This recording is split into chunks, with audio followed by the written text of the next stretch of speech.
I've examined a number of fake mermaids, some of them with X-ray, and know some of the details of how they are constructed. They seem to be based on a wooden core, and there's probably papier-mâché or cloth, probably impregnated with resin, moulded at the front end. A little bit of wire supporting the fingers. But many of the details will only be revealed when we actually take one to pieces. And I have a specimen which I would like to do that with sometime, and that probably will give a lot of clues about the method of manufacture and possibly even the place of manufacture. I've also seen a superb specimen in a private collection in England, larger than the others, obviously a professional taxidermist's job, not just some native workmanship, which is so superbly made, even with shoulder blades, the features looking very human, and I've examined this under a lens. I can't even see the join. I suspect that the back of it is made not from fish, but from snakeskin, but beyond that I'm still baffled as to how that one has been put together.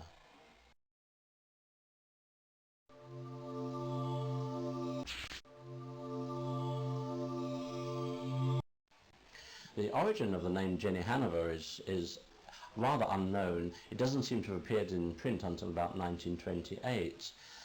It doesn't appear in any dictionary, and it's the name that the people that sell them use, and it has been suggested that it comes from Anvers in Belgium, the French name for Antwerp. Certainly some of these were made in France, Holland and Belgium last century, and even before that in Italy up to 300 years ago. Most of them now seem to be made in Mexico and are traded to this country. Previously they were made in various forms. Sometimes legs were added and they were made to look like flying dragons, basilisks, or in the type that we still make, rather humanoid. The ones we have now tend to be vertical and look like some strange demon.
Everyone knows about reincarnation, where a departed soul returns in the body of a new life, rather like some spiritual revolving door. But a somewhat less well-known phenomenon is that of the transmigration of the soul, where a departed spirit returns in the body of someone who has just died. An interesting example of this occurred in 1985, when a girl named Sumitra died, only to return to life with a completely new identity, that of a girl insisting that her name was not Sumitra at all, but Shiva. She claimed to have no memory of her life as Sumitra or her family, but could clearly recollect the life and family of the girl named Shiva who, it transpired, had died 2 months earlier. As if her knowledge of Shiva's friends, family and life in general were not proof enough, she also revealed aspects of her death that only the police knew, and even more amazingly, wrote using Shiva's handwriting, a feat made even more remarkable by the fact that Sumitra, whose body she now inhabited, could not write at all. The question remains, however, as to the fate of Sumitra's soul.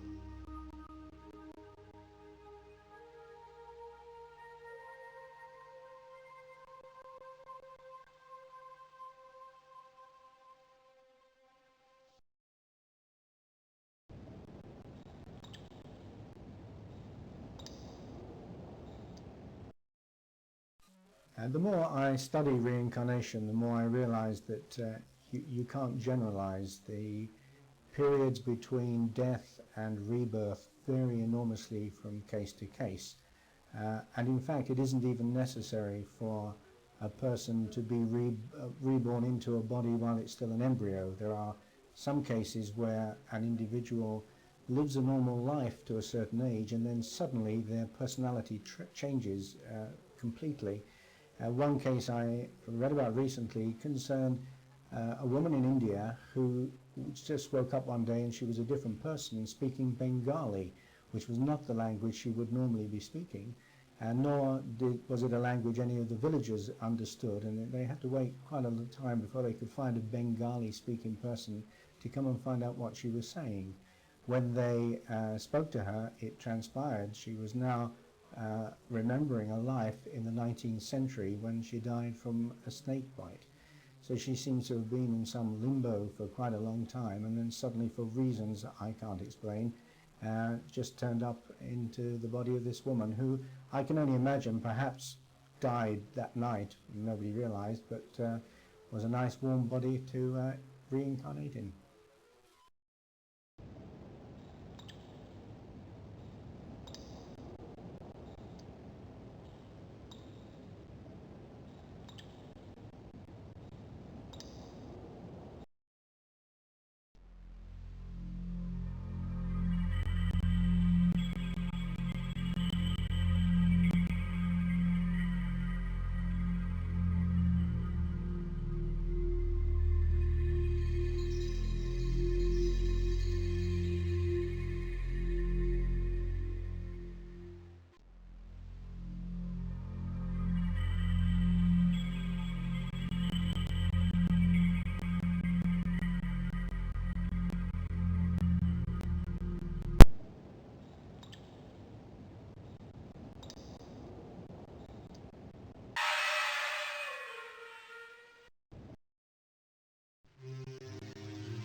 There have been infrequent sightings of the large man-beast known as Bigfoot in several states in America, but it is generally believed that they live in the coniferous mountain forests of North America, between California and British Columbia.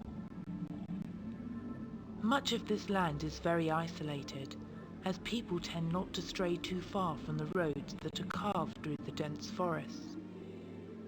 Away from this main area though, most other sightings have come from right across the continent. In Florida, where it is known as the Skunk Ape, the vast expanses of swampland there would make it an ideal hiding place for such a shy beast.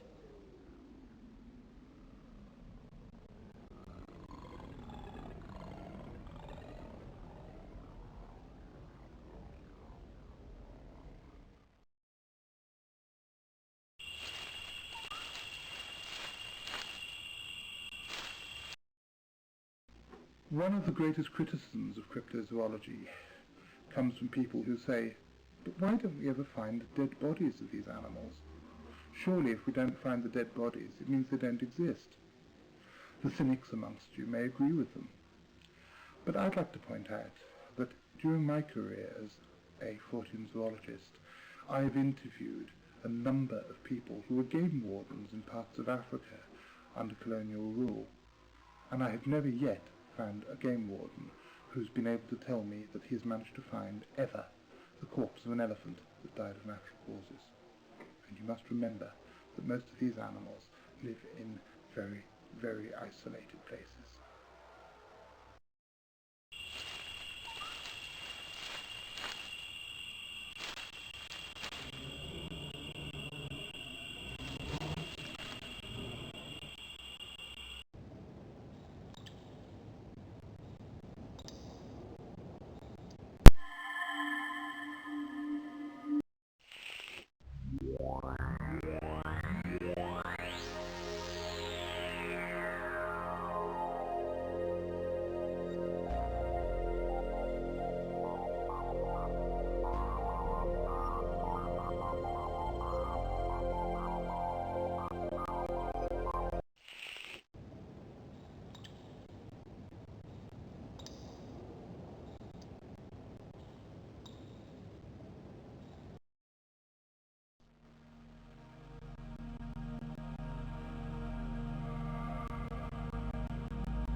Potter's Museum of Curiosity in Cornwall, England, is one of the most amazing treasure troves of strange and bizarre creatures that I've ever been to. It's a reflection of its times, because when Walter Potter assembled this collection in the 19th century, he, like most Victorian naturalists, had a fascination with the bizarre, with the unusual, with the deformed. The Victorians called it teratology, the study of monsters, and it's something that has been almost universally ignored by zoologists ever since.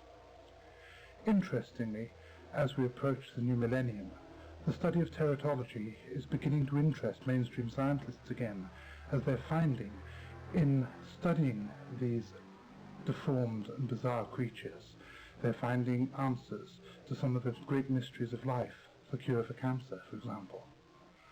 And it seems, after 150 years, that the old Victorian scientists were probably right after all.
There can be no doubt that people love a good mystery. Equally, there can be no doubting our propensity for a good hoax. The saga saga of the Minnesota Iceman probably satisfies those looking for both.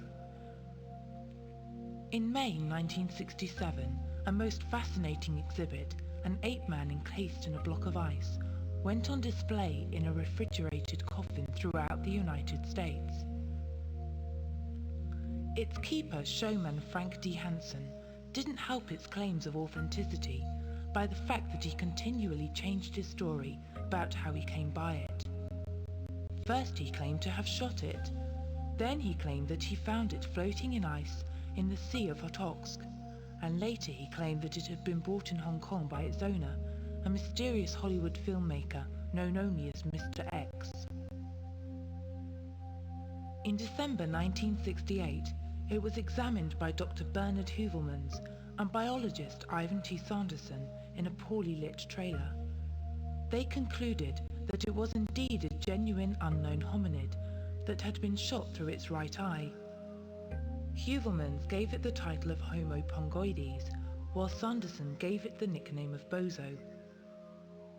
Dr. Napier of Birkbeck College was asked by Heuvelmans to give the creature a full scientific examination before it went on exhibit for a second tour, when Hansen sensationally stated that he had substituted the original for a latex model, which, although very similar, did look slightly different from the original, thus preventing a conclusive examination. Hansen never did properly explain why he had this latex replica made, or kept switching the replica and the original around. His final version of events was that he had shot the beast whilst out hunting in the woods and later placed it in a freezer. An earlier news headline had told the story of a woman named Helen Westring who claimed that she had shot an ape-like creature that had tried to rape her whilst in the woods of Minnesota. Heuvelmans, however, still maintained that the beast he had examined was genuine. No dummy, he claimed, would have given off the odour of putrefaction that he could smell while examining it up close. One thing is for certain, there was definitely something very fishy about Homo pongoides.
Loch Ness, the alleged home to probably the most famous monster of all, is a 27 miles long stretch of water that has steep banks of stone most of the way along its watery edges. It is a place that exudes a natural menace, with the ruins of Castle Urquhart overlooking it, adding the final touch to make it an almost cliched setting for some eerie horror movie. The great depth, over 700 feet in places, and exceptionally dark water, almost treacle-like because of its peat content, would make it easy for a large beast to live there, undiscovered for such a long time. However, the low temperature of the water, especially in the deeper parts, would make it very difficult for most creatures to survive there. The Scottish Loch is connected to the sea by the River Ness, which flows from the northeast end of the loch into the Moray Firth.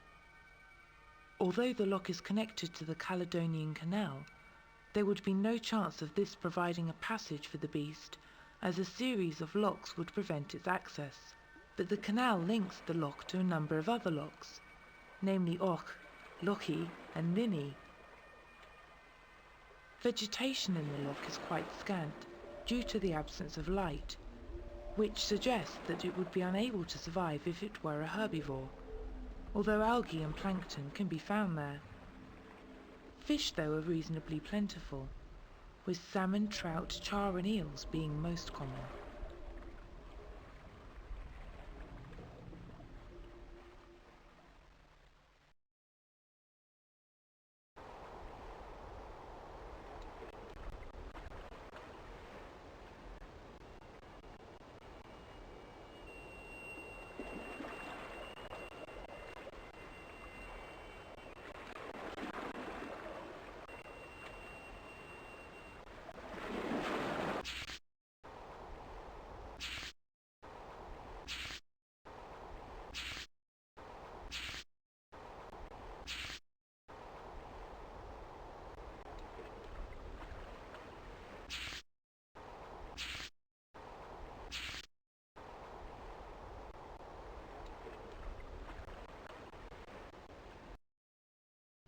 Unfortunately, for my credibility as a cryptozoologist, I don't really believe in the Loch Ness Monster. At least I don't believe in the idea that there's a giant prehistoric reptile lurking in the waters of a lake in northern Scotland. I believe there's something there. I mean, I've been to the lake and I've looked out over it and I've interviewed eyewitnesses. One of my best friends has taken a photograph of the monster, but I don't believe it's a living, breathing plesiosaur. The lake is too small, there's too many people watching it, there aren't enough fish living in the lake to be able to support a viable population. There are, however, a number of bizarre phenomena associated with the lake. Some of them zoological. It's like more seals exist in the lake than anyone really gives credence to. The eels grow bigger in the lake, and I think it's very likely that there are a small population of giant sturgeon living there. But there's also a paranormal aspect to the Loch Ness Monster sightings. Earlier this century, the black magician Aleister Crowley, using his name Frata Pernudavo, was living at Beliskin House on the shores of the lake, and it's a matter of history that while he was there, he was involved in a magical ritual of Abramelin the Mage, which was supposed to summon his personal guardian angel. We know from the writings of some of his followers that earlier on in his experiments, when he was living in Brighton, he'd managed to summon some half-formed animate creatures which haunted a house in Brighton for many years afterwards. And it seems quite likely to me that probably without knowing what he was doing, Aleister Crowley managed to raise something that would have been better left alone out of the waters.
The shrinking of a vanquished foe's head by certain tribes in South America was common practice until not so long ago, yet the method used had always been a closely guarded secret until relatively recently.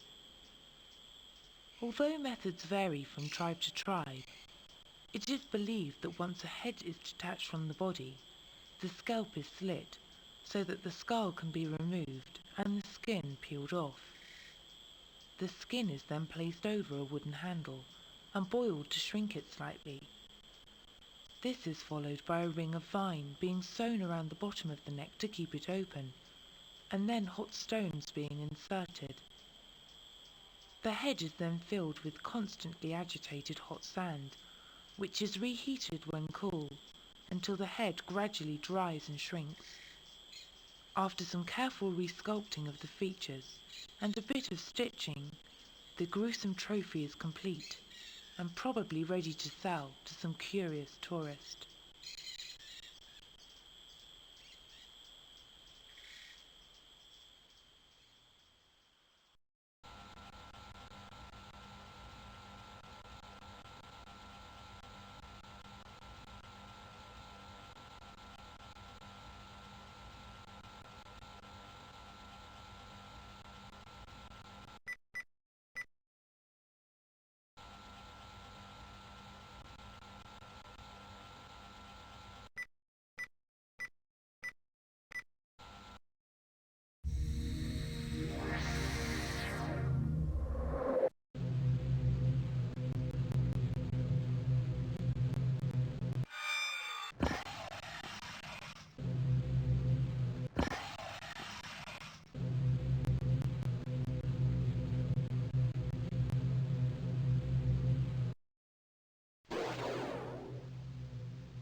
In England in 1981, a psychic had a vision that a locomotive with the number 47216 would be involved in a crash.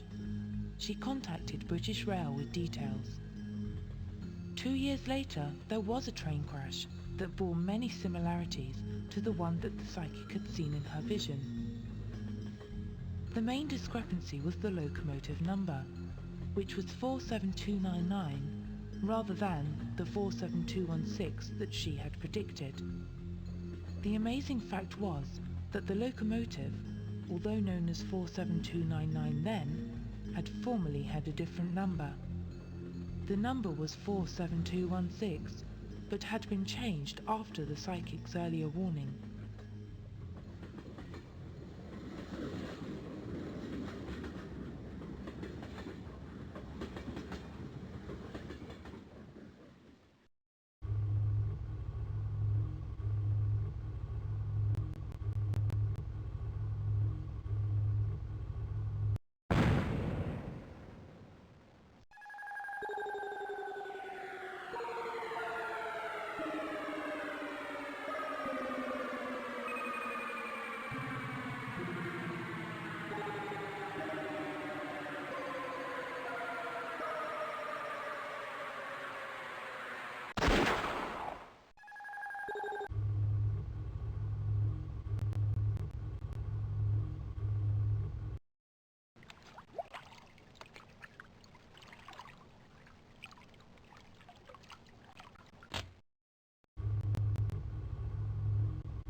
Hazard.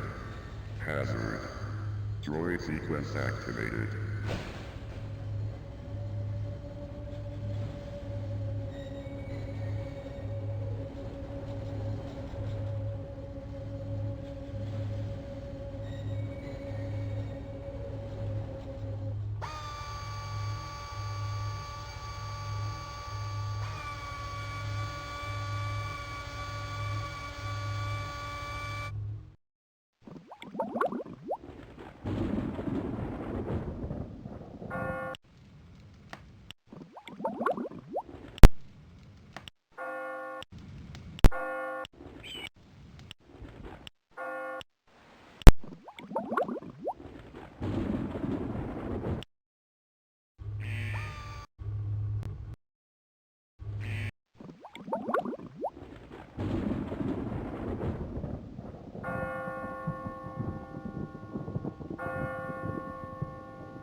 When Evelyn Garrett and her daughter saw the dark, shapeless figure walk through their walls, they didn't really mind. They were used to it.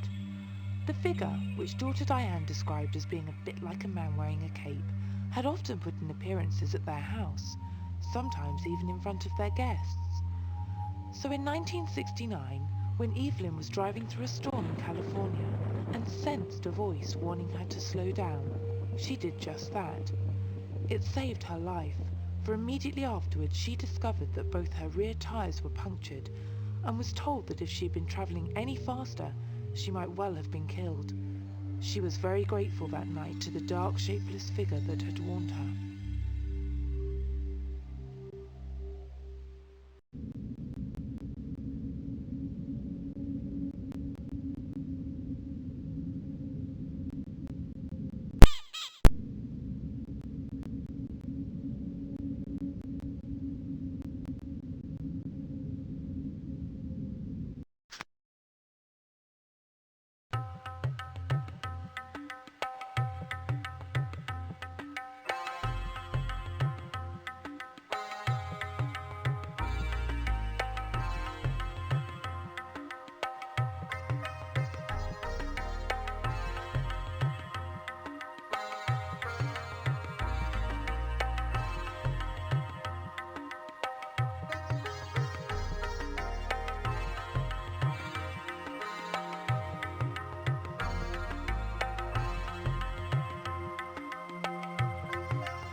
The mystery of the eerie events that took place in an otherwise ordinary house in Mulhouse, France, continues to baffle the experts to this day. They began in 1977, and the occupants, a couple named Carla and Thierry, were so disturbed that they called for professional help in the shape of physicist Dr. Fleur. As soon as he had set up his equipment to investigate the strange extremes in temperature that had been occurring there, his instruments behaved in ways that he was completely unprepared for. The temperature recorder showed inexplicable activity in the house, giving remarkable readings that were not technically possible, yet he could find no fault with the equipment. He called in Professor Hans Bender of the Freiburg Institute of Paranormal Research, who began to conduct tests involving, amongst other things, glass tilting, a method which was successful in establishing communication with a spirit that called itself Henri. Next came the discovery of unusual markings, found in an equally unusual way. Having established that it was Carla who was the focus of the poltergeist activity, they called in a hypnotist who claimed that he had received a message via Carla to look to her bed. Underneath they discovered two symbols drawn on the floor, similar to some that had mysteriously appeared on her legs some days earlier. Later, the floor in the cellar became strangely active. Much to everyone's amazement, the ground level inexplicably rose, so that 8 inches of soil had to be dug out before the door could be opened. This followed the eerie appearance of a dark figure in their apartment, and preceded Carla falling into a sudden trance. Then the mysterious symbols made a spectacular reappearance. As Thierry grabbed his camera to photograph Carla, he became aware that the film he had inserted earlier was no longer there. He opened the camera, and there inside was a piece of folded paper.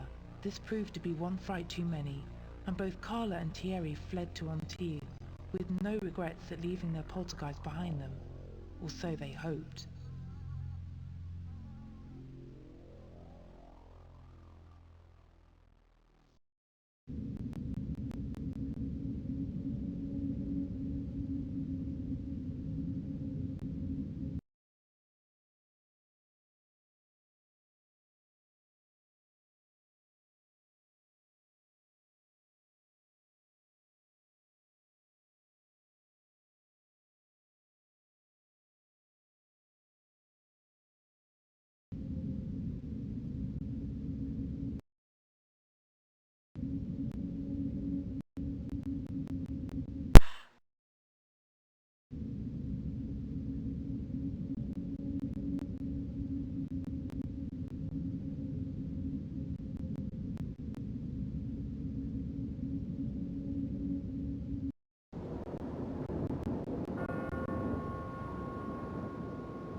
Can an inanimate object such as a diamond influence the course of several people's lives? The story of the Hope Diamond would give anyone cause to ponder that question. Ever since it was allegedly prized from the head of an Indian idol, misfortune and tragedy has befallen those who came to own it. From the hands of the French traveller who was torn to pieces by a pack of wild dogs, it found its way into the possession of Marie Antoinette, only to disappear upon her execution. Other owners met with similarly violent deaths. A French broker named Jacques Collot killed himself. Prince Ivan Kanitovsky was murdered after lending the diamond to an actress and then trying to shoot her the first time that she wore it. Jeweller Simon Monterides was killed with his wife and child when their horse-drawn carriage went over a cliff. Sultan Abdul Hamid II was dethroned after he found his mistress murdered, and a gentleman named Habib Bey was drowned when the liner Le Seine sank.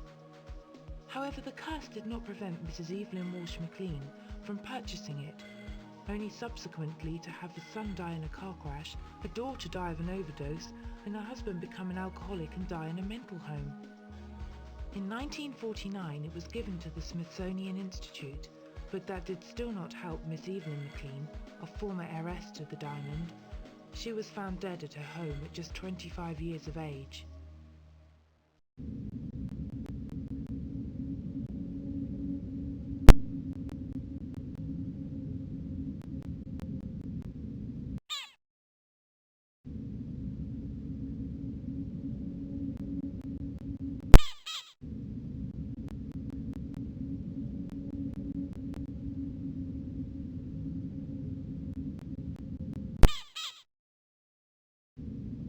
When Evelyn Garrett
teleportation sequence activated.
Reincarnation is basically a belief that we all live more lives than one. How many lives that is probably depends on how quickly we learn the lessons in life, but the theory behind reincarnation is that one life is not sufficient.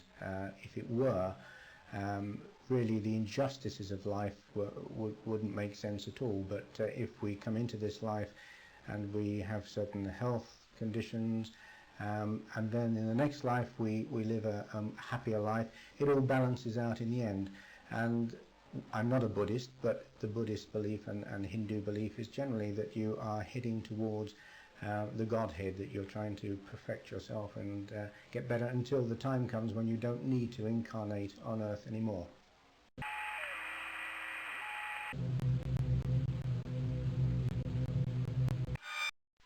The El Indio Guerrero case refers to an alleged incident along the Texas-Mexico border on December 6, 1950, in which a UFO was alleged to have crashed in that area, in which the American and Mexican military authorities cooperated in retrieving certain pieces of it.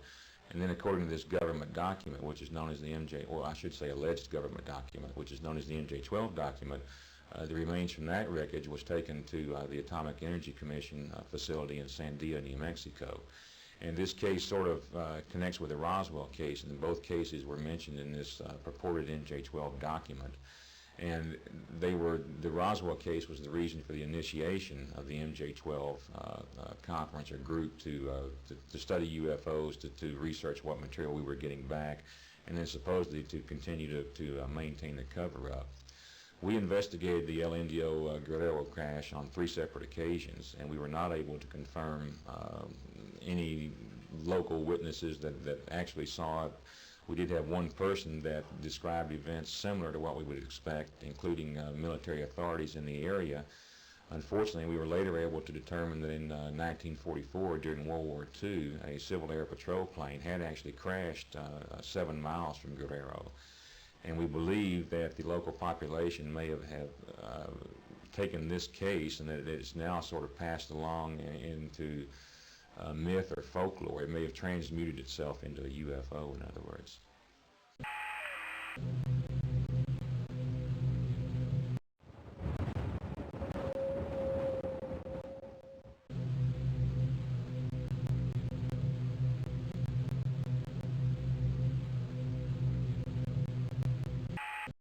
One of the best recent cases, which is an English case unusually, concerns a lady called Jenny Cockell, who remembered a past life in Ireland, and she could recall having many children. She could remember their names. She was able to identify on a map of Ireland the village where she lived, which was Malahide, and she eventually went back and found the family that she had left behind in that previous life when she lived as Mary Sutton.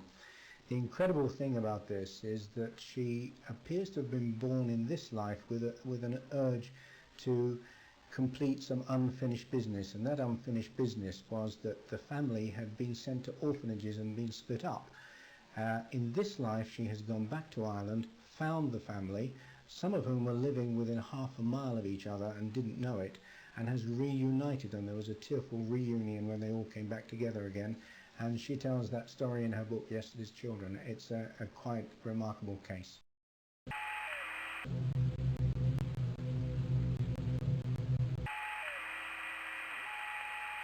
One of the best proofs of reincarnation is where there's a physical element involved, particularly a birthmark or a birth defect which coincides with some sort of a wound or even the cause of death in a past life. A particular case that comes to mind is Titu Singh in Delhi, near Delhi, who remembered being shot through the head when he lived in his past life and ran a video shop. He, when he was born, had 2 marks on his head, quite incredibly.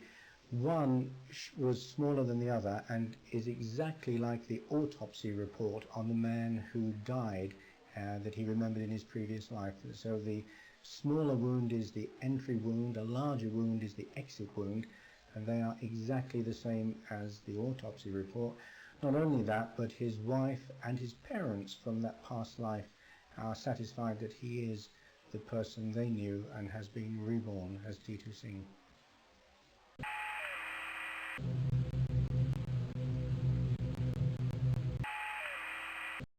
One of the best recent cases, which is an English case unusually, concerns a lady called Jenny Cacao, who remembered a past life in Ireland, and she could recall having many children. She could remember their names. She was able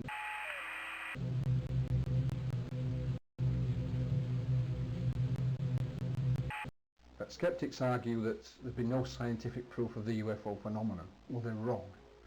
In the mid-1980s in Norway, in central Norway, it's a place called Hessdalen, the UFO phenomena, the light phenomena, these strange lights, manifested itself in great profusion in the Hessdalen Valley, surrounded by 3 mountains. The UFO groups of Norway and Sweden obtained assistance from the universities of Bergen and Oslo, from the Norwegian Defence Research Establishment, and from various individual bodies, and set up several month-long observation in the Hessdalen Valley in the winter. Not only did they record the phenomena on radar, they took literally dozens of clear, still photographs of this phenomena down in the valley below the mountains. They also recorded it with other instruments. They even fired a laser at this phenomena. It was flying along and it was pulsing at a certain rate. And they fired the laser at it, it seemed to change its pulsation as if in a reaction to the laser beam. These findings were made available to the scientific community. The late father of ufology, if you like, Dr. Alan Hynek, said that the Hessdalen project, as it was known, was a UFO laboratory, and that's exactly what it was. But because it took place in a small place in central Norway, and not in America or in the UK, it's been largely ignored.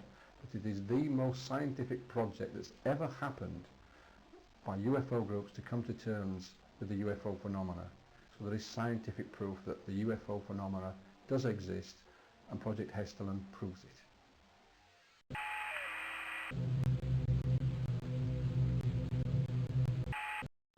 The treasure of Rennes-le-Château in the south of France is the story of a French priest called Béranger Saunière, who arrived at the village, a little mountaintop village on the foothills of the Pyrenees, just to the west of the Corbières, in 1885, and he was practically penniless.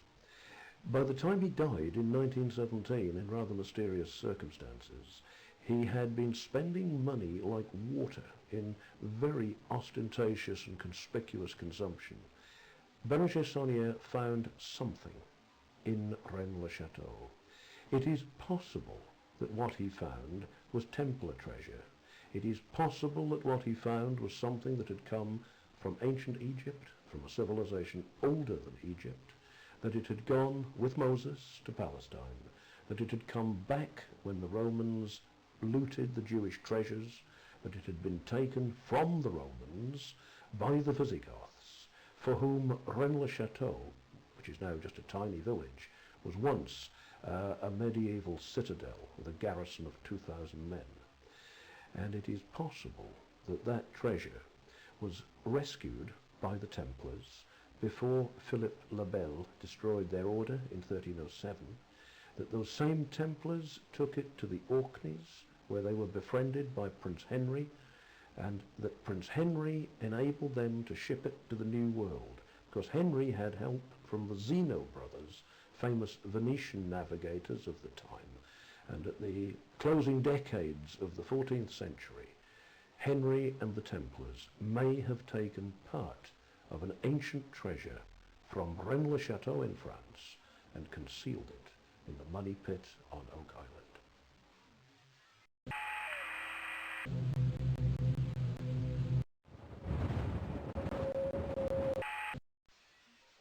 Most UFO sightings have conventional explanations, but there's a hard core that defy any attempts to find a conventional answer, and Rendlesham Forest is perhaps one of the great holy grails of British ufology. This was a case from December 1980, where over a series of nights, United States Air Force military personnel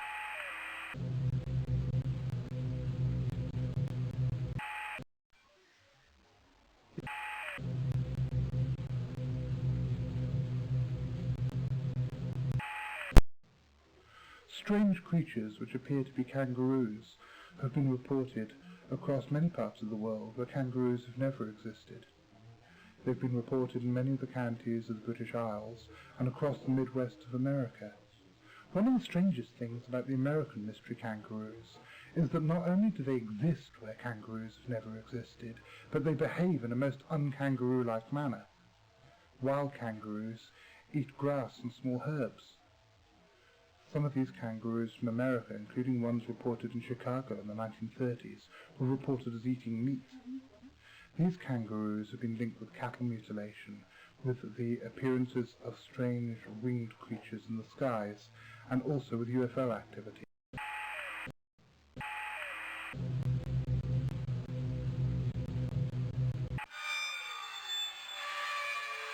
There are two main types of large flying phenomenon of an animal nature. Fortean zoologists with a sense of humour refer to them as UFOs, unidentified flapping objects, and one type are reported as large or oversized birds of prey, and the others are reported as flying humanoids, people or creatures whose shape is essentially human but can fly through the air either with wings or gliding power. Some of the most interesting of all paranormal zooform phenomena fall into this category.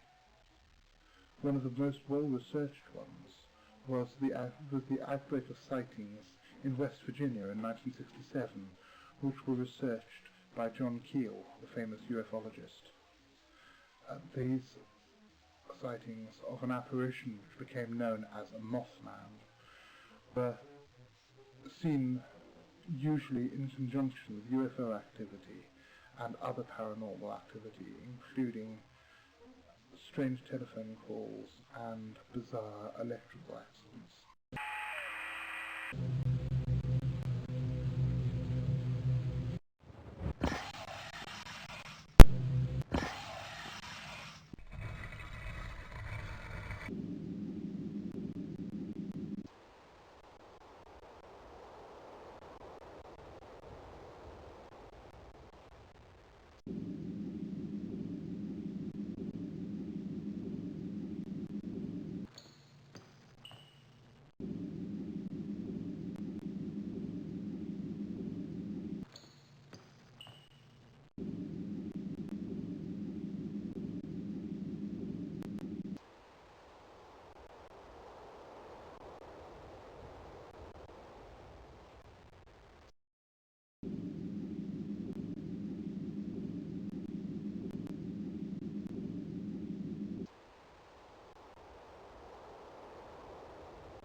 The view from the shuttle shows the Earth sky at night time and the city lights below.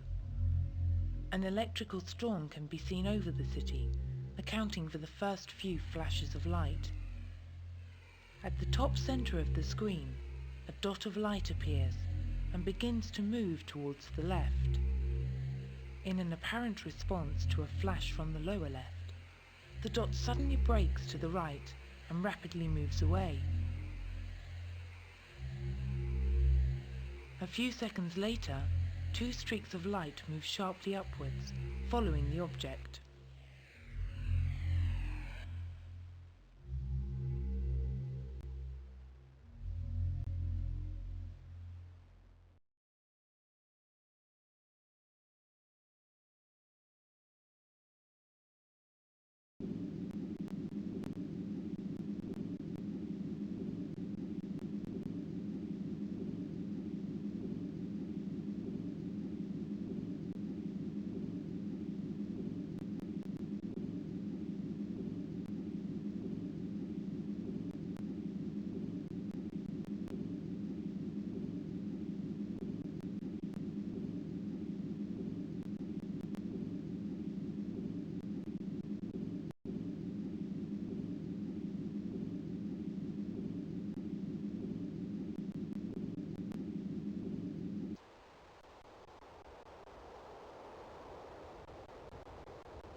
A clock in Denver, Colorado, had the alarming habit of stopping whenever its owner died.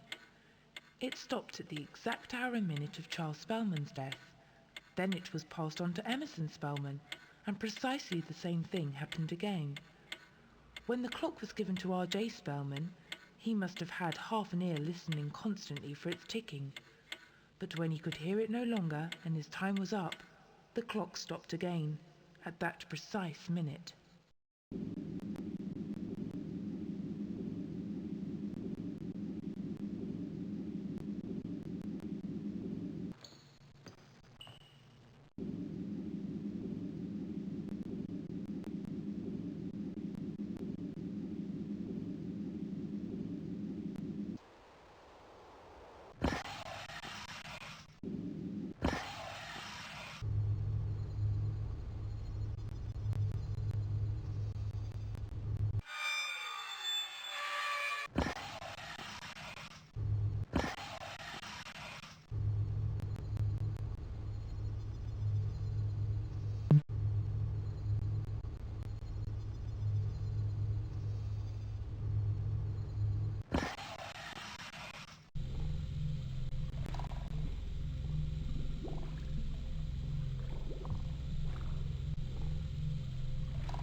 in 1795, when young Daniel McGuinness stumbled upon a strange indentation on the ground of Oak Island, he could have had no idea that what he had just uncovered would turn out to be one of the most baffling of mysteries, a mystery that would remain unsolved to this very day.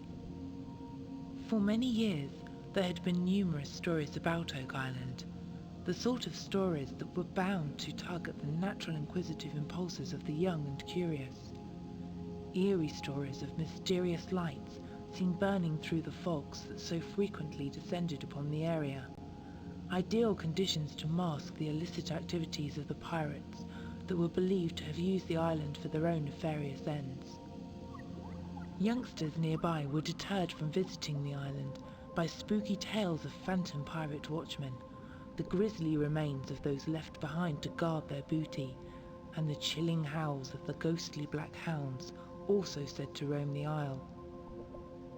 Anxious parents would stress that two fishermen who had been foolish enough to investigate these sights and sounds were never to be seen again, almost challenging the youthful bravado of Daniel and his friends. The creaking remains of an old block and tackle swinging from a dark oak tree alerted him to the disturbed ground that marked the spot. Nothing so plain as a cross marked the spot there.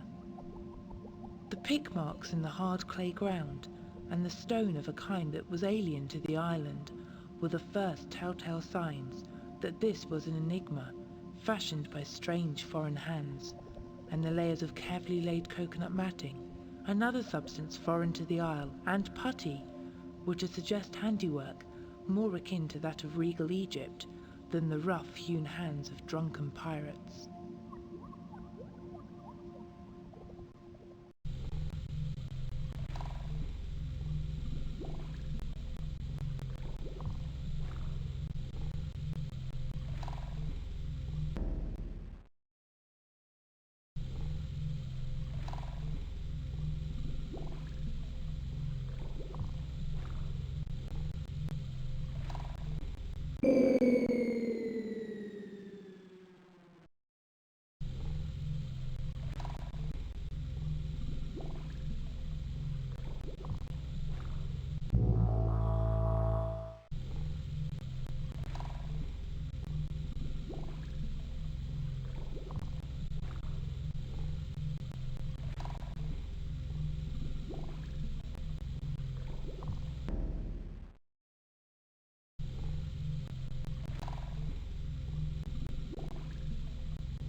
I think we've got to go back a very long way for this. And I also think that it has possibly been done by a group of people acting over the years, one after the other. We may be going back 1,000 years BC to Phoenician times, when the earliest sailors managed to cross the Atlantic, came through the Mediterranean. I also think that there's a lot of mileage in the Welsh gold miners theory, that the Welsh, the early Celts, were known to have crossed the Atlantic. And there was a mine at a place called the Ogofai mine at Pensaint in Wales. and it was mined by the Romano-Welsh in the 5th century. When the Roman Empire collapsed in Britain, it's possible that a group of Romano-Welsh miners went across and did the work on Oak Island, or at least did the foundations of the work. The reason that we suggest that is that the Pumsaint mine, the Ogilvie mine, has got a watercourse which has been cut 7 miles through a mountain, and it also has tunnels which miners can walk through, triangular tunnels, standing on the apex, so the flat piece is at the top. So the man could walk through those tunnels carrying a yoke on his shoulders with gold ore in that yoke. Men who can do that sort of work could have cut Oak Island. Roman discipline, Celtic courage, and you've got the Oak Island labyrinth.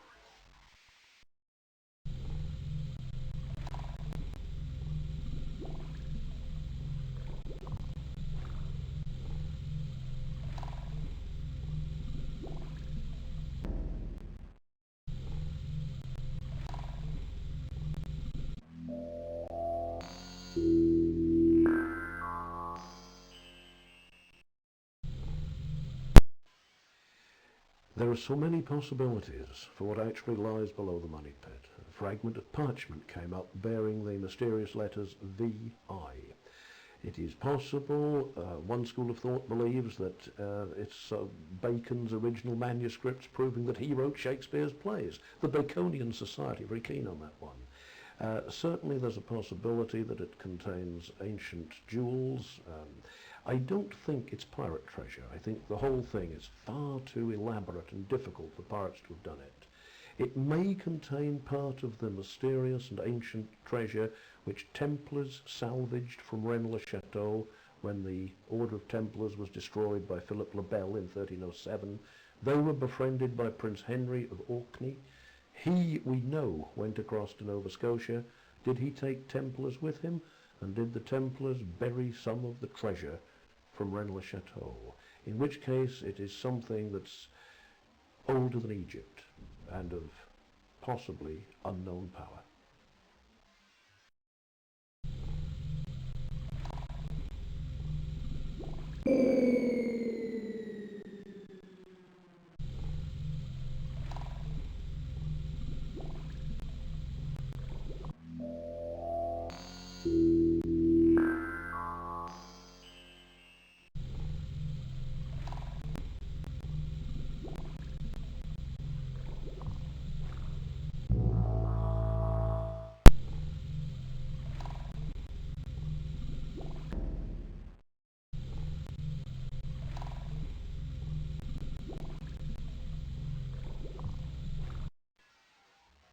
Well, the scale of the operation was so vast that, assuming that they only had simple hand tools, we're looking at a group of well-disciplined and skillful people working there for anything between 10 months and a year. The problem is that there's a limit to the number of people you can have operating simultaneously in a confined space. So we can't hypothesize an infinite number of workers. We can only say, okay, the workface being the size it was, we can have men working in shifts for XYZ hours. And I base my calculations on limited work area and the tools that would have been available at the time. And I don't think it could have been done in less than 12 months, and I don't think it could have been done by less than, let's say, 50 to 100 men. And they'd have had to be well-disciplined, well-organised. It's a stupendous undertaking.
As efforts continue to reveal the pit's secrets, a frightening thought occurs.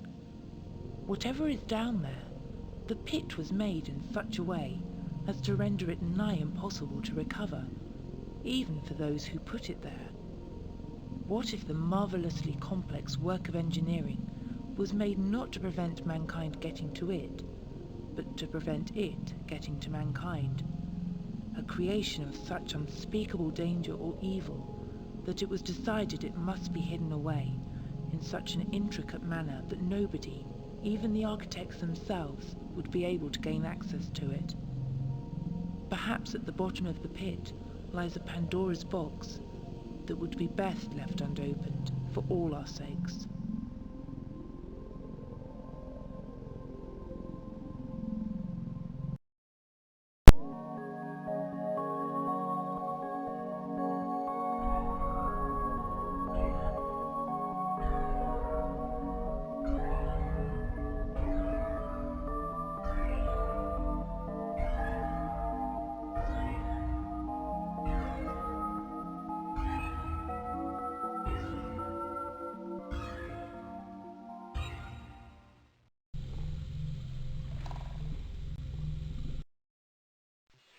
Times is a magazine published in London every month. It's been going now for about 23 years. It's named after an American writer called Charles Fort, who flourished at the turn of the century, and he was the first man to gather together and write down stories of strange phenomena in a coherent way.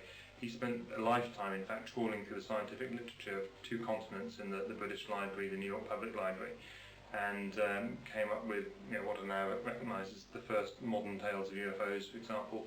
Gathered together hundreds of examples of frogs that have fallen from the sky, fishes that have come down. He also wrote about what he called wild talents, what we now call psychical phenomena, psychokinesis, poltergeist and so on. But the key thing which he did was he wrote it all down with an open mind and a sense of humour, and that's what 14 Times is still dedicated to doing now. So the magazine doesn't accept absolutely anything that it writes. We don't believe it firmly. We try to exclude known hoaxes, but we don't have the resources or the knowledge to check out everything that we publish, and by definition anything that comes within our purview is likely to have insufficient evidence for it to be proven one way or the other. And that gives us an open-mindedness, hopefully, because the problem with the unexplained is that as soon as you start to adopt a single theory and you believe it firmly, you then exclude evidence that doesn't fit your theory, and that starts making you close-minded, and eventually it turns you into a crank. Now, at 14 Times we have the freedom to publish all sorts of material without believing it firmly, and that means that we can publish stuff which is, sounds fairly unbelievable, and we don't have to endorse it. So, for example, recently we've had stories coming out of Africa. Uganda, for example, there's a panic over there about vanishing wedding tackle. It's believed that a group of sorcerers are going around stealing people's genitals for use in aphrodisiac potions, and the way they do that is by shaking hands with you. And at the moment you shake hands, your genitals vanish. There's therefore a widespread refusal to shake hands with strangers in Uganda at the moment, and those people who are daring to do it are then surreptitiously going to a corner, sticking their hands in their pockets and just sort of checking that everything is still as it should be. Over on the other side of the country, in Nigeria recently, there was a bizarre case of a serial killer called Alfred John, who claimed that he was a transvestite water goddess who had been possessed by this Mami Waters, a sort of mermaid spirit, and had been compelled by it to kill and suck the blood of about 200 people. We've also had stories from the forests of Central Africa about a madman who's been going to the forest there with a tranquilizer dart gun, shooting gorillas with it, and then while they're out cold he dresses them in clown suits and releases them back into the wild. We could tell similar stories from any continent in the world, really. I mean, Russia is an area where there are a lot of strange things going on at the moment. We had a case recently of a psychic called Alexei Frenkel, who claimed to be the world's greatest psychokinetic. He could move and stop things with the power of his mind, and one day he decided to demonstrate this by walking along a railway track and stopping the Omsk Diesel Express with his brain power. He was run over by the train and killed, and his assistant apologised to the waiting media and said that sadly Alexei just didn't believe strongly enough today.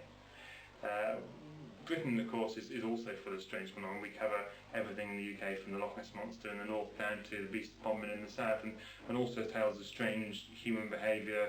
We cover ghosts, miracles, weeping and moving statues, for example, are well on the up at the moment as we move towards the millennium. We've had cases from around the world of statues that weep, shed tears, menstruate in one case from Chile.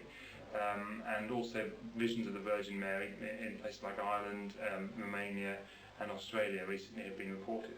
And all this seems to be tied in with what we call PMT, premillennial tension, as people start worrying about the end of the world, the prophecies of Nostradamus and so on. So really at the moment, interest levels in reports of strange phenomena are at an all-time high, and it's a great time to be publishing 14 Times.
One of the most disturbing of puzzles that has confounded experts for well over a century occurred in the unlikely paradise of Barbados. In the graveyard of Christ Church sat a vault which had housed the earthly remains of the Chase family since the beginning of the 19th century. The bizarre events within this vault began in 1812, when the body of Thomas Chase was about to be placed inside. Inexplicably, 2 coffins of previous occupants were found to have moved across the vault. 4 years later, a similar occurrence was discovered, and less than 2 months later, they were found to be disturbed yet again, even though each time they had been returned to their correct positions, and the vault sealed by masons. The entrance was secured by a huge slab, which would have needed at least 6 men to have moved it. Over 2.5 years later, in 1819, Thomas Clark was to be buried there, but again the coffins were in disarray. No mean feat, as the heaviest coffin, made of lead, would take 8 men to move it. Strangely, the lighter wooden coffin of Mrs. Thomasina Goddard had remained unmoved. The governor of Barbados, Lord Combermere, was disturbed by the fuss now being caused by these events, and all the talk of ghosts, and decided to investigate the vault. When it was opened, he could clearly see that the coffins had been disturbed, by comparing their positions with a diagram showing the positions that they had been previously left in. It would clearly have taken many hands to cause such disruption, and theories that they could have been disturbed by earth tremors were ruled out, due to the lack of any movement of the much lighter contents in there.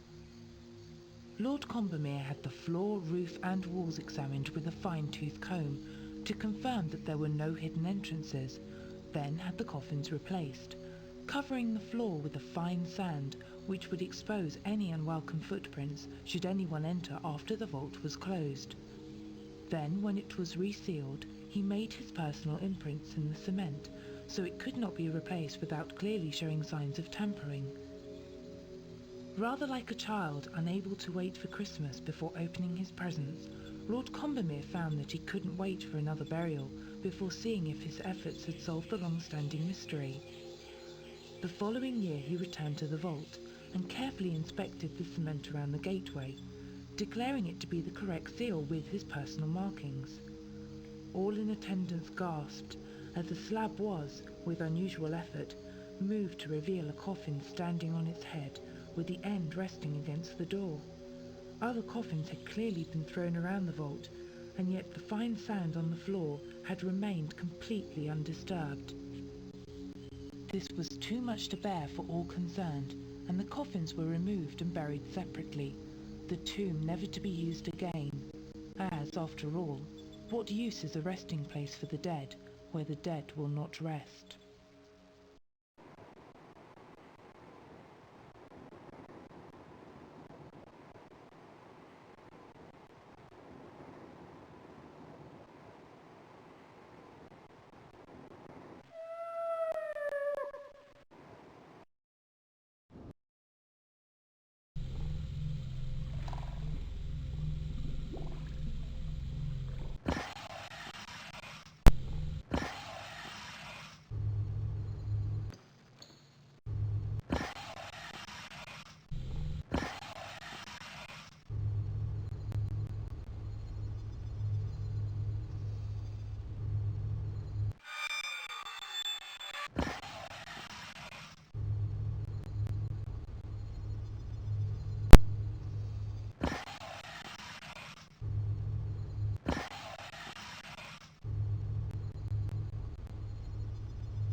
In 1993 and into 1994, I was involved in writing a book on British abductions with a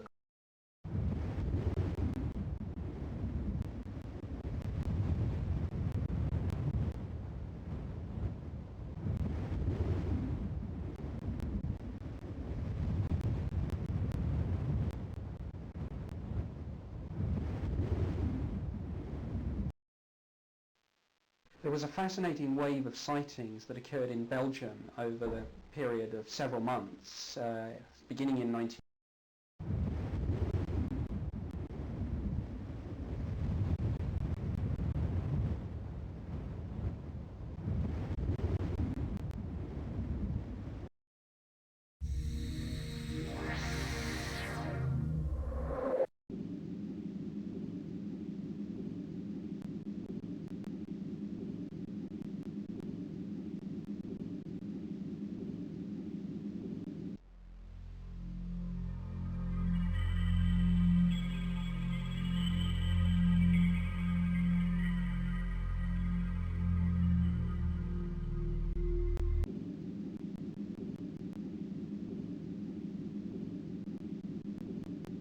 World War II was a time when life could never be taken for granted, especially for those whose daily task it was to risk their lives fighting for their country.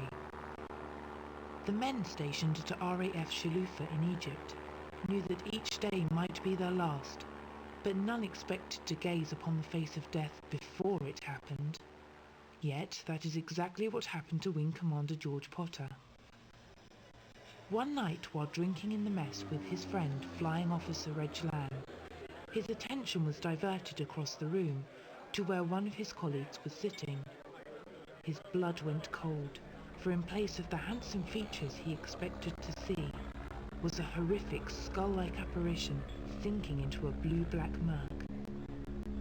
He was transfixed by this stomach-churning vision until Lamb broke the spell by tugging at him and asking what was wrong.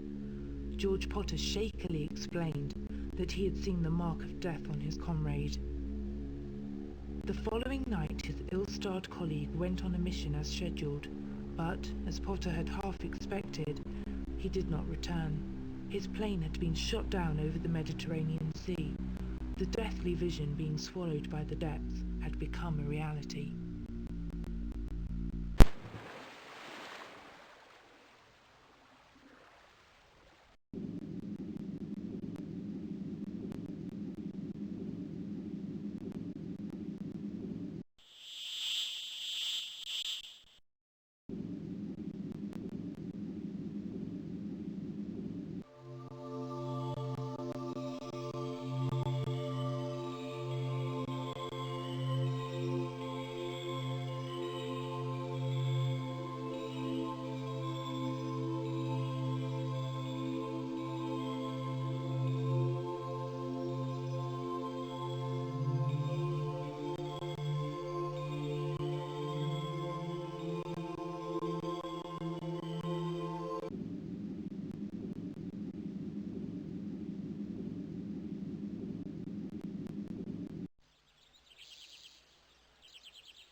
The mysteries of the distinctive formation of stones that make up Stonehenge have been discussed by more experts than almost any other man-made structure. Like many such structures, it was engineered to be in a specific place in relation to the sun, so that at the significant time of midsummer, the sun would rise in line with the heel stone if you were within the circle. Though very much a focal point of the Druids, the stone enigma on Salisbury Plain, England, was almost certainly built by unknown people, long before Druidic times. Stonehenge itself evolved through various stages over a period of about 1,000 years, beginning around 2800 BC. The most baffling puzzle probably being the question of why its builders should have transported bluestones from a sacred ring all the way from Wales, about 135 miles. It would have been a truly massive task, using only the most primitive forms of transport, and bearing in mind the difficulty of travel and lack of communication systems, one wonders how they would have been aware of the existence of such stones so far away. Many theories abound as to its placing on the network of lays, a mysterious system of underground lines, which are said to run across the world and act as channels of great natural power, with structures such as Stonehenge acting as giant forceps. Other theories have suggested that it was built as a kind of astrological computer, a temple, or as a focal point for the many burial grounds in the region. The absence of any written explanation from its makers themselves as to why they should go to the incredible efforts that they did leaves us only our own science and imagination to explain the building of Stonehenge.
Ever since the Europeans first visited East Africa 300 or 400 years ago, there have been reports from European settlers of a shambling animal which appears to be a bear living in the more remote parts of Kenya and Tanganyika. What makes this particularly interesting is that apart from a very small relict population, which is probably extinct anyway, of the brown bear in the Atlas Mountains, there are no bears in Africa, and probably have never been any bears in Africa. But people still see this animal, and it seems very likely that it is what is called a composite animal, that the sightings which have led to the legend of the Chemazit or the Nandi bear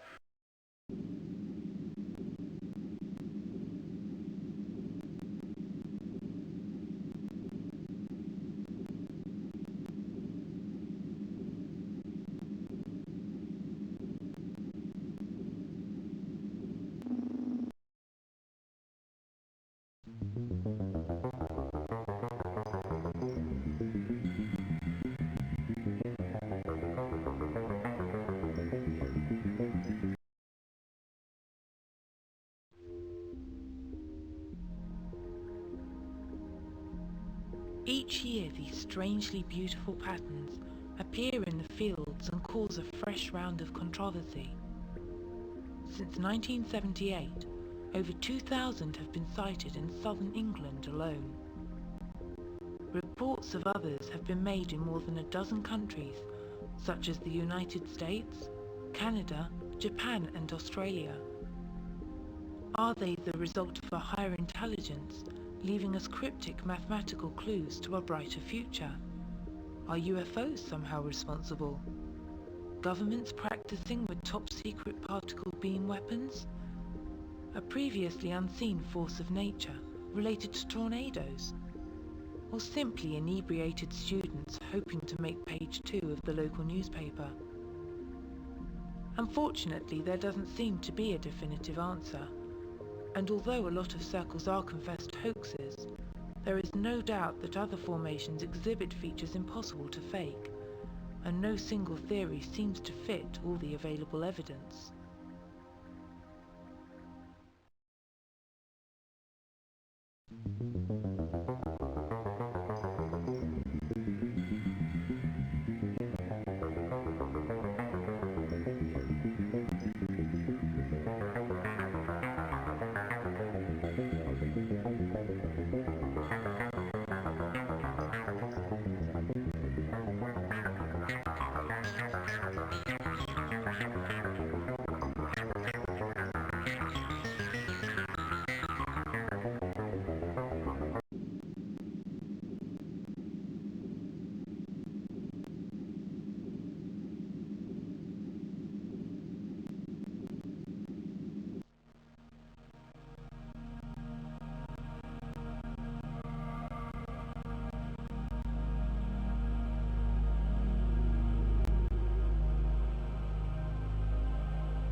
On isolated Easter Island, nearly 1,000 miles from the nearest land, sit the enigmatic statues that have aroused more interest than almost any other man-made figures.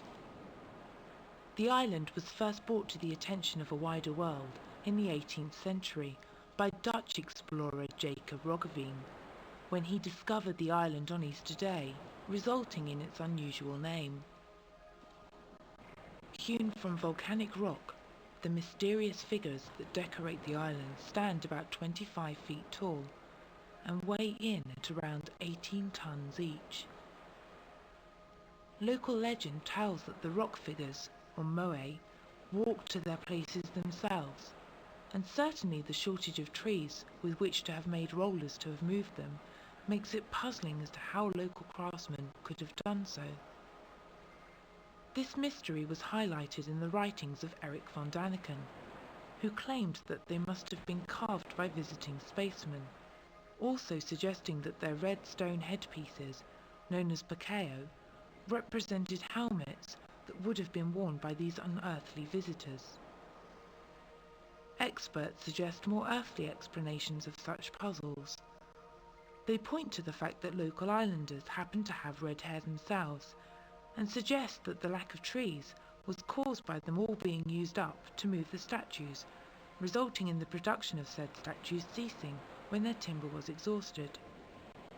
A timely warning perhaps of the consequences of failing to replenish natural resources.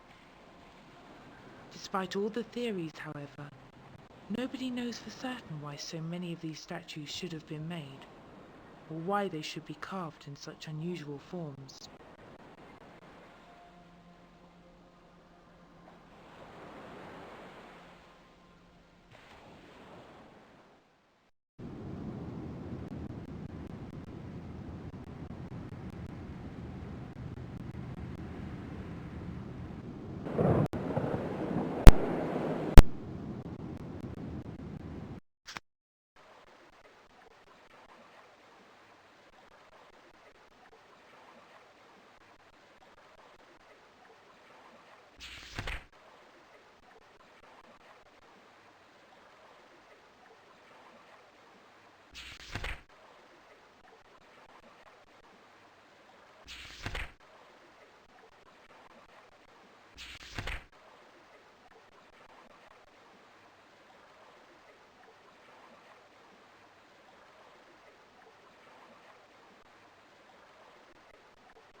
The very concept that any one of us could be sitting watching the television or walking along a street and suddenly burst into flames, becoming just a heap of ashes and a memory, is too horrible to contemplate. Yet there is an alarming quantity of evidence to suggest that this dreadful fate could indeed befall any one of us at any time, with the frightening phenomenon known as spontaneous human combustion.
Well, the Storsjö monster, or the Storsjö-odjuret as they call it, is in some ways a very typical lake monster, but apart from one very, very strange characteristics, the monster has ears.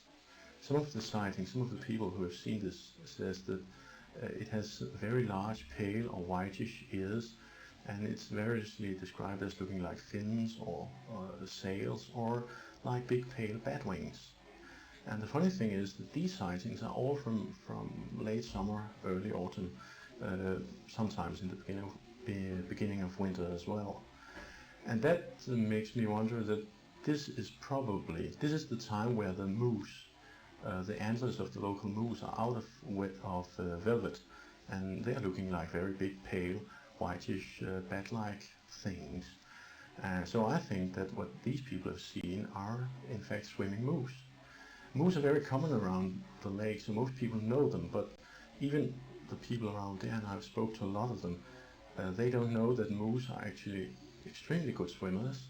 Some of them swim from Sweden to Denmark every now and then, which is a swim of at least 6-7 miles through very strong currents.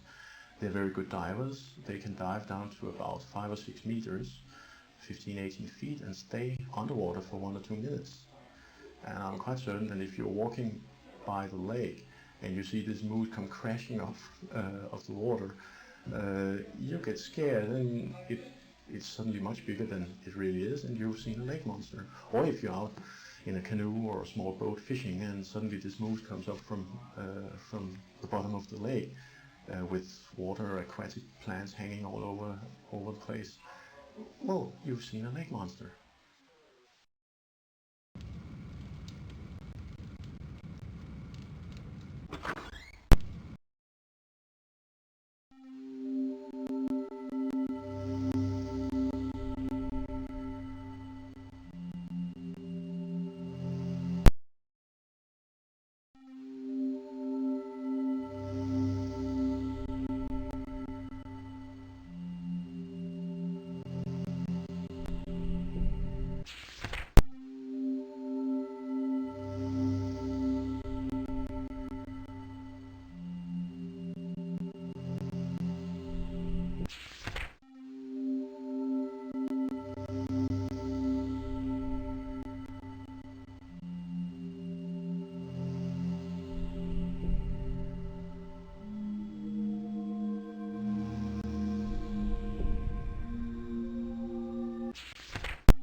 Here we can see an aerial view of the magnificent Winchester Mystery House, sprawling over 4 acres in San Jose. It is easy to see why it has been an architectural landmark since the turn of the century. The 4th-story balcony provides a bird's-eye view of the outlying buildings, interior courtyard and gardens, including the unusual crescent-shaped boxwood hedge that held strange spiritualistic significance for Sarah Winchester.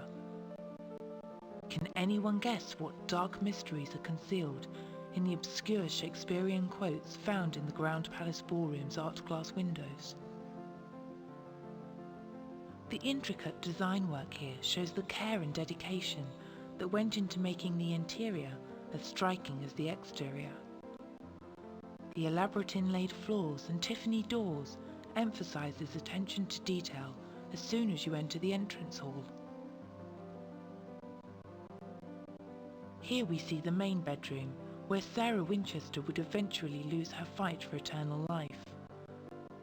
And its impressive bed, a luxurious enough surrounding for anyone's demise. This oriental dressing room and its adjoining bedroom were the only rooms on the first 2 floors used by someone other than Mrs. Winchester, her niece.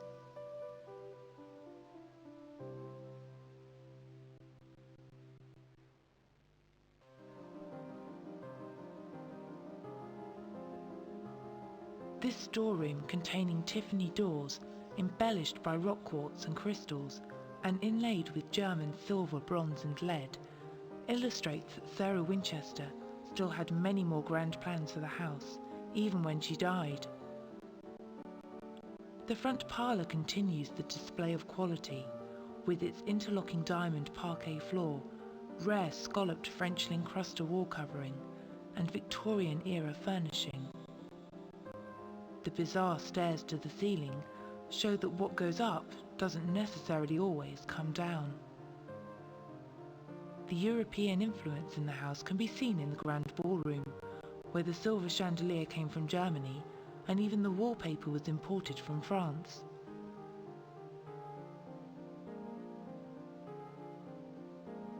The distinctive bell tower was used to call servants during the day and other more mysterious visitors at night.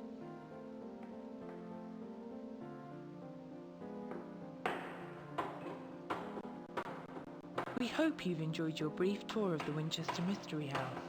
If you're ever in San Jose, try and pay a visit yourself. Who knows, you may even be greeted by the sound of unearthly hammers.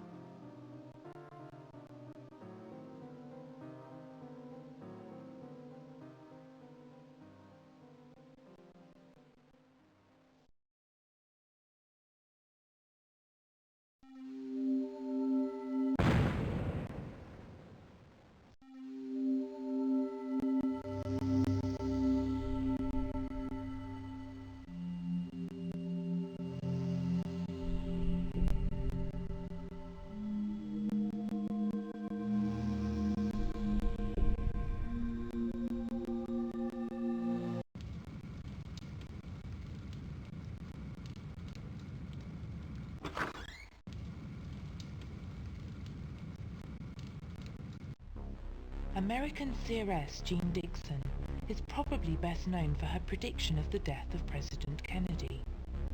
In 1956, she prophesied in Parade magazine that the 1960 election would be won by a Democrat who would be assassinated or die in office. John F. Kennedy won the election, and as we know, was indeed assassinated in 1963. She may well have been anticipating the continuance of the bizarre statistic that since 1840, every president elected at 20-year intervals had either been assassinated or died in office. A few years later, during a convention at the Ambassador Hotel, she stated that his brother Robert would never be president because of a tragedy that would occur at that very hotel. Just a week later, he was shot dead at the Ambassador Hotel, as she had predicted.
Do monkeys that walk like men, a remnant from another age, really exist?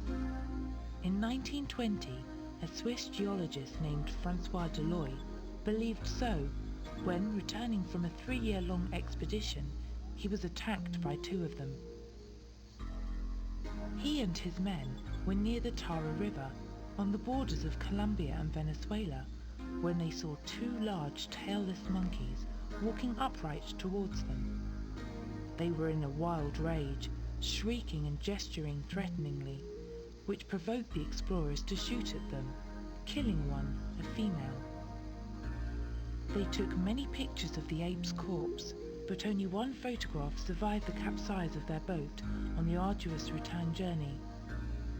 It showed a strange-looking ape, about 5 feet tall, propped erect by a stick.